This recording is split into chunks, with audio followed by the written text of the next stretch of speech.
Hi everyone. Today I'm going to read you a story from the Pete the Cat series, but this one's Pete the Kitty. I guess that's when Pete the Cat was little. Pete the Kitty goes to the doctor. Pete the Kitty wakes up. It's time to go to school. Pete stretches his arms and he stretches his legs. Ouch! Pete's belly hurts. Pete calls his dad. My belly does not feel groovy, he says. Pete's dad feels his head. You do not have a fever, Dad says. You just need some rest. Dad tucks Pete back into his bed. Dad kisses Pete's hand.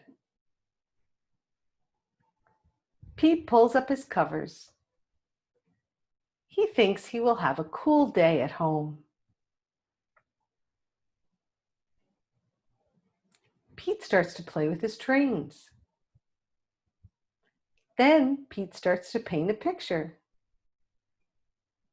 It's time to get dressed, Dad says. It's time to go to the doctor. Pete does not want to go to the doctor. Pete is scared of the doctor. Dad says, the doctor's cool. She's not scary. Dad takes Pete to the doctor's office, and they wait their turn. The waiting room is fun. Pete gets to play with lots of far-out toys. The nurse comes for Pete. She takes him to another room.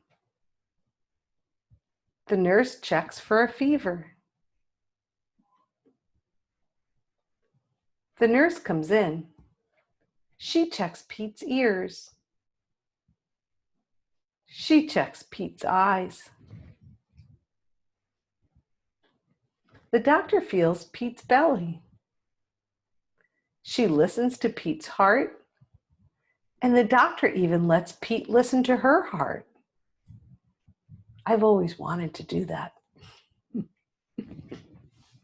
Don't worry, the doctor says. It's just a bellyache. The doctor gives Pete a cool sticker. She tells Pete to rest. Dad takes Pete home. Dad lets Pete rest in bed. Pete will feel better soon. Dad was right. The doctor was not scary. She was nice. Pete feels better. Soon he will be back to his groovy self again. The end. That's a nice story. I think the thing that I like to think about is sometimes we're scared when we have to go into situations that we're not certain of. And Pete felt that way going to the doctor. But Pete's daddy told him that it was going to be okay. And it was. I'm really glad Pete the Kitty's feeling better. Hope you enjoyed this story. I'll be back to read to you soon.